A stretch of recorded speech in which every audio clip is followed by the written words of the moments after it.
I want to start off this morning. I want to read from Joshua chapter 4. And I forgot my glasses, so I'm going to do the best I can. Don't make fun of me. Getting old ain't as easy as it looks, right? It says, "And it came to pass when all the people had completely crossed over the Jordan, that the Lord spoke to Joshua, saying, Take for yourselves 12 men from the people, one man from every tribe, and command them, saying, Take for yourselves 12 stones from here, out of the midst of the Jordan, and from the place where the priest's feet stood firm, and you shall carry them over, and leave them in the lodging place where you lodge tonight. And then Joshua called the 12 men whom he had appointed from the children of Israel, one man from every tribe. And Joshua said to them, Cross over before the ark of the Lord your God in the midst of the Jordan. Each one of you take up a stone on his shoulder according to the number of the tribes of the children of Israel, that this may be a sign among you when your children ask in times to come, saying, What do these stones mean to you? And the important thing that I think Joshua is trying to get across here, so they're entering and they parted the water just like they did on the Red Sea, and they pick up each man from each tribe picks up a stone, and they carry it across the river, and they make a big pile of rocks there. And the reason for that is when their children would ask, what does this pile of rocks mean, that they would go and they would teach their children what these things meant. Do you think they did that? What do we read in Judges chapter 2? Well, that'll be another one. Then arose a generation that knew not God. Why didn't they know God?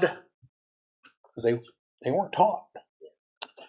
And I've been having a great privilege the last few, maybe 2 months. I've been teaching the 6 and 8-year-olds at Barberton. And actually last week, Julie and I got to teach it together, which was actually awesome. I would love to teach with Julie all the time. But teaching these kids has been just a great experience. And one of the things I've learned about being an effective teacher for little kids is you need to be able to take the Bible story and put it in a language that kids can get a hold of, right? You need to make it simple, and you need to do a lot of review. And as I think about this, actually, that's what we should do with all age groups, right? Sometimes we get stuck in the weeds, and we miss the point. So tonight I want to, since we've been studying about Joseph, so tonight I just want to talk to you about Joseph, and I'm going to pretend you're all 7. Maybe not quite that bad, but I'm going to teach it in this style that I would typically teach children. So if we start talking about the story of Joseph, the first thing we got to do is we got to talk about Joseph's mother and father and his family, right? So Joseph's father had a brother, and his name was Esau, right? Starts with an E. And him and his brother, they didn't get along real well, and they had a big fight. And eventually, Jacob had to leave. So Jacob leaves, and he goes back to where his mother's family is from. And while he's there, he meets this girl, right? And he falls madly in love with her. And her name just happens to be Rachel, absolutely. But on his wedding night, his father-in-law does a thing that maybe was not a good thing. He switches Rachel with her sister Leah. So now Jacob has become the husband of not the woman that he wanted to be a husband of. And he has to work a big, long period of time, 7 years of time, in order to satisfy that deal he made with his father-in-law. And he also gets to marry Rachel. And he has to work 7 years for her. And Leah, he has a lot of children with Leah. He starts off with a child whose name's Reuben, right? Usually when we think about Reuben, I think about a sandwich, right? That's what I think about. But when we think about Reuben, we think about the oldest of Jacob's children. And they had a whole bunch of kids, but Rachel, the wife that he chose, the one that he loved, he had no children by her until they had a child, and they named him Joseph.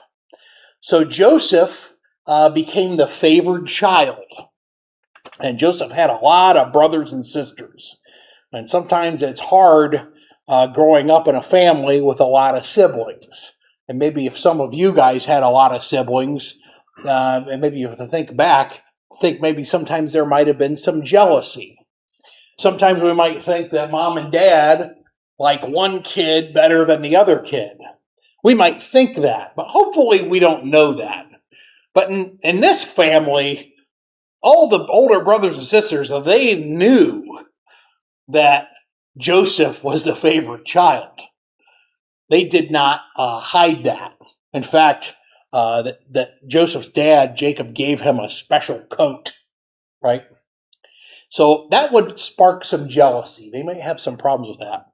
And then Joseph has some dreams. And the first dream he dreams is about some sheaves of wheat, right? And a sheaf is just a bundle of wheat. And he says there's 11. He says, your 11 sheaves bowed down to my sheaf. Oh, that's, if this was coming from your brother or sister who's already got a special coat, dad's already got some special clothes for him, you might think, oh, they're making this up. This person is making up this story. Then he has another dream about the stars and the sun and the moon bowing down to him. And if there wasn't enough jealousy already, this even makes it worse. Now Joseph, was he making these dreams up? No, he wasn't. These things were from God. He wasn't trying to do this. So God had some sort of plan here, but to Joseph's brothers, it certainly would not have seemed that way. So Joseph's brothers are out in the field somewhere, and Jacob says, go find your brothers and see what they're doing, because, he couldn't call them on the cell phone, right? He couldn't send them a letter, right? He couldn't jump in the car and drive over there. Couldn't send them an email or a text. There was just no way for him to, back then, the only way to communicate, you'd have to walk miles and miles. And I think he had to walk about 80 or 90 miles to get to Dothan, where his brothers were at. And if you've ever walked that far, that can take a little bit. Probably can walk, about 20, 25 miles. It's like a 3-4 day walk over there. And he finds his brothers, and his brothers are camped out, and they see him coming, and they go, well, here comes the dreamer. They already got a nickname for him.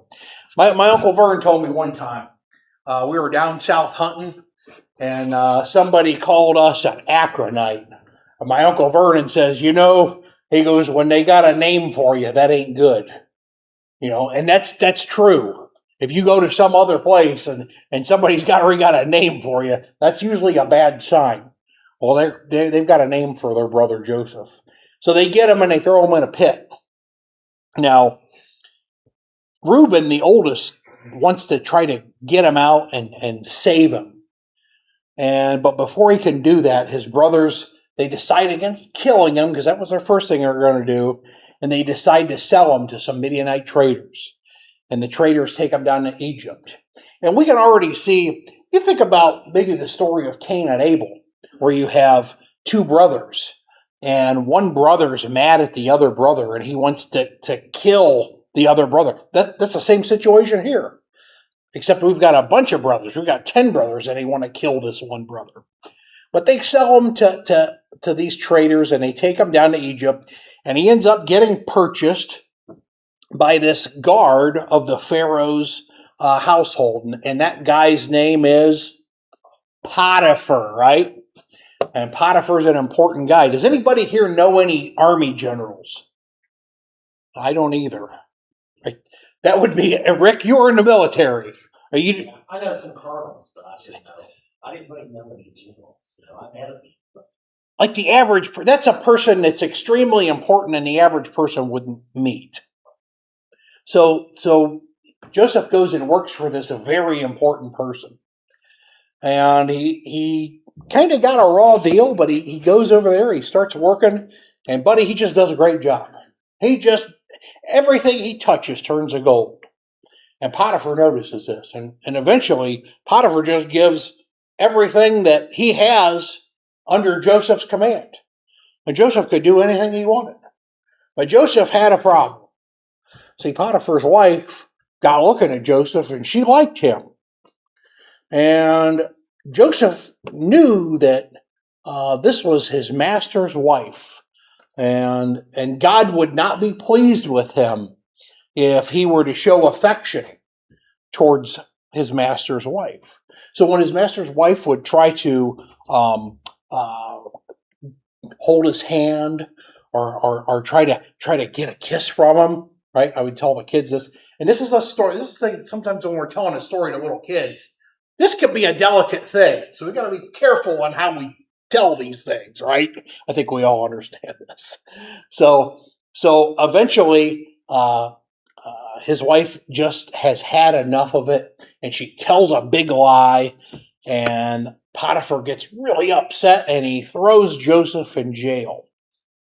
Now Joseph gets in jail. Now he's just had a bad go of things, right? His brothers don't like him, and they're jealous of him. His dad treats him special. Joseph didn't ask his dad to treat him special. Joseph didn't ask to have these dreams. He just relayed the dreams he had. He didn't ask to be sold into slavery, and he certainly didn't ask to go into jail. He's had a lot of tough breaks. But he goes in jail, and just like he went in Potiphar's house, everything just works out perfectly for him. He becomes basically the guy that is running the entire jail. And everybody can see that God is with him because everything he does is successful. And one day he comes into a cell, and there's a couple of guys in there. And these are guys that had worked for the king. And they got a sad face on. And we all can tell, if we walk in a room, we can tell somebody's sad, can't we? We can tell by the way their face looks, and maybe by the way they're acting, that maybe they're not happy. And he notices this, and he says to him, he says, guys, what's wrong? What's going on here? And they said, we just had these dreams, and there's nobody here to interpret them. Now that seems like a strange thing, but you got to understand that in Egypt, having a dream and then having a person interpret it was a thing. It was a thing that everybody liked to do. And in fact, they had these special people that had books, just like the Bible, full of all of these different things. And they'd say, you had a dream about 2 cats and a dog chasing a mouse. And they look it up and they say, here it is. It looks like you're going to get a new puppy tomorrow. Right, so they would have all these different dreams in these books, and they would look them up and interpret them for people. So what happened is they're in jail, so they can't find somebody to interpret their dreams. And Joseph says, hey, you know who is really great at interpreting dreams? He doesn't say Joseph. He doesn't say me. He says God. He says God knows all things. He says, you tell me what that dream was, and I'm gonna ask God and see what this is all about. So the first guy that tells him that his dream is the cupbearer. And the cupbearer says, he goes, I was holding these 3 vines of a grapevine, and they budded out and grapes came out of them. He goes, what does this mean? And Joseph goes, listen. He goes, in 3 days, he goes, you're going to have your old job back. He goes, everything is going to go perfect for you. You're going to be there. Pharaoh's going to have his cup, and you're going to squeeze the grapes in there, and you're going to have some grape juice. Everything's going to be great for you. So the baker hears this, and of course, when you hear a good interpretation of the dream, he probably got excited. He said, okay, hey, that sounds pretty good. Maybe I'll tell him what my dream was. He goes, listen, here's what my dream was. He says, I had these 3 baskets, and they were on my head. And I had bread and different stuff in them, different stuff I made. He goes, all these birds are coming and eating the bread out of them. Joseph goes, that's not good. That's not a good thing. He goes, here's what's going to happen. In 3 days, Pharaoh's going to lift your head from your body, which means he's going to be put to death. And guess what? That happened. Now, before the cupbearer left, Joseph went to him and said, hey, don't forget about me. When you get back to Pharaoh, ask him to, tell him about me, and maybe you can get me out of this place because I haven't done anything wrong. But the cupbearer forgot about him. Forgot about him for quite a long time. But eventually Pharaoh has a dream. Remember how we talked about all these books that they would look at to interpret the dreams from? Pharaoh has some dreams and they can't find it in the book. It's a weird dream. They've never heard of such a thing. And when Pharaoh's talking about this, the cupbearer goes, hey, I knew this guy back in prison, which is usually a thing, a conversation starter you might want to walk away from.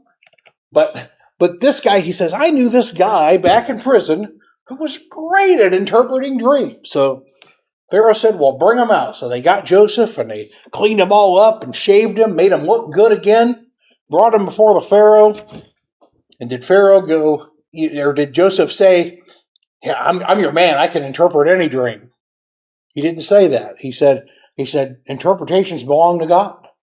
He says God can interpret these dreams. So Pharaoh tells him this dream about the fat calves and the skinny cows and the different things, and smart guy from among your people, and you need to appoint him over this thing and figure out a way to make things work so the people don't all starve to death. And Pharaoh says, well, I think I found the guy. It's right here. It's you. So he makes Joseph second in charge. And Joseph becomes just like the king in Egypt. And Joseph builds all of these different storage bins. And for the 7 years of plenty, he's just buying all the grain he can. And in fact, if you were to go over to Egypt in different places, you could still find these big giant pits where they stored all this grain. So, there's some archaeological evidence or some real things we can go look at and see this happened. So he does that for 7 years, and then the famine hits. And because of the need for food, Joseph is able to buy basically all of the land in Egypt for the Pharaoh. So the Pharaoh becomes not only the king, but he also now owns all the land. And that's a big deal. And Joseph makes all this happen. Well, during this famine, Joseph's family, who are living over in a place called Canaan, they're starving too. And they come to Egypt, and they ask to buy some grain. And Joseph sees them. He notices who they are. He's like, oh, it's my brothers. So he kind of treats them a little bit rough. And he gives them their grain, but he puts all their money back in their bag. And when they got back home, they were afraid, right? And you would be. You would be afraid if you went and bought something from somebody kind of treated you harsh, and you got home and there's your money. Now you're thinking, okay, how am I going to go back to this guy? Because maybe he thinks I'm a thief. Well, he ends up going back, and the only way he's able to go back, Joseph says, don't come back here unless you bring your younger brother, which is his brother Benjamin, his baby brother. So the brothers end up bringing Benjamin back with them. And Joseph throws a big party for him. And during this party, he eventually tells his brothers who he is. And of course, his brothers are afraid because of what they had done to him. But Joseph says, no, this thing was from God. This thing was all from God. And there's no reason for you to be afraid. So Joseph was able to bring his whole family and his mom and his dad, or not his mom, but his mother or his father back with him. He got to see his father again. And at the end of Genesis, it goes all the way through until Joseph at the end of his life. So we think about, I know everybody in here knows this story by heart. You ought to. There's some lessons that we could take from this story. And one thing I stress to the kids about when we talk about Joseph, because you think about Joseph, all of the bad things that happened to him. Well, one thing we can think about that is his life is not fair. It was definitely not fair. He got the raw end of the deal almost every time. But just because things don't always go your way doesn't mean that gives you the right to act in an ungodly manner. Right? When things don't go our way, that's not a license to do wrong. Right? We got to keep doing good. Eventually things will turn around. But that's one of the first lessons we can learn about that. Life isn't fair. Another observation, and I think about Daniel may have been inspired by this. So Joseph always did the right thing. You think about every step of his story, everything he did aligned with God's will. He never did anything that God would not have him to do. And I got to think, when Daniel was taken into captivity, when you think about the lion's den, about him praying to God, you think about, not eating the special meats, eating the vegetables. Daniel had to have thought back to Joseph, the story of Joseph, where he was able to resist the advances of Potiphar's wife, and he was able to. I'm sure Daniel took strength from that story when he was going through all of those things. There's some parallels between those two stories if you think about it. So Joshua, that's the second thing. Joshua did the right thing all the time. And at the end of the story, we find out that his brothers come back, and of course, Joshua being the commander, he could have easily just put all of them to death with no problem. But Joshua chose to forget about those things. And sometimes in our lives, what we need to do is maybe that we're holding on to some stuff that we ought to be letting go of. And I think especially as adults, we can definitely think of some of those things in our life that maybe are holding us back. We got to let go of those things. That anger that he might have had towards his brothers, he let that go. There's a gentleman I know. He doesn't like to do any sort of public service in the front of the building. Lead prayers or anything. And the thing I've talked to him before, and I said, man, it ain't about you. It isn't about you, right?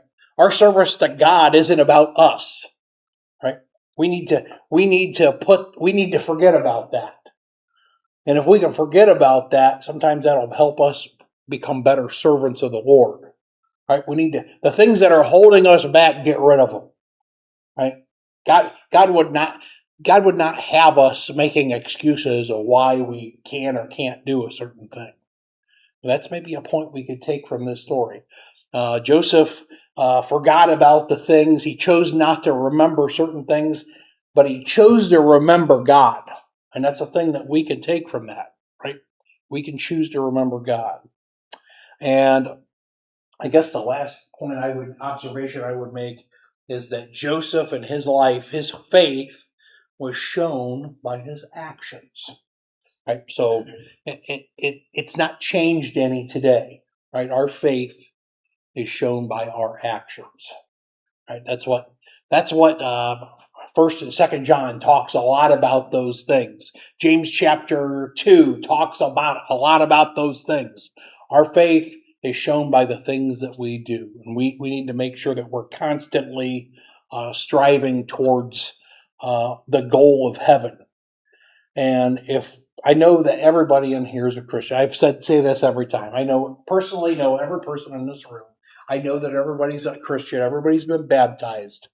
But when you started your Christian walk, let me tell you, the first thing you did was you put your faith in action by repenting. That was the first thing you did. You changed your mode of life. You changed the things that you were doing and tried to align them with what God says. That was the first thing you did, right? Repentance is a thing that we have to do. When you were baptized, you confessed that Jesus was the Son of God. That was a second thing that you did, right? You publicly confessed that you believe that Jesus was the Son of God. You submitted to Christ, to God's command to be baptized for the remission of your sins. These are things that you did. And after you've done all of those things, we commit to live faithfully. And that's more than just saying that I believe. It's showing that you believe. So that's my lesson for this evening. I hope it wasn't terribly boring. I hope I didn't treat you like 6-year-olds. Although that's been my preferred audience lately. So with that being said, let's go ahead and lead the closing song here.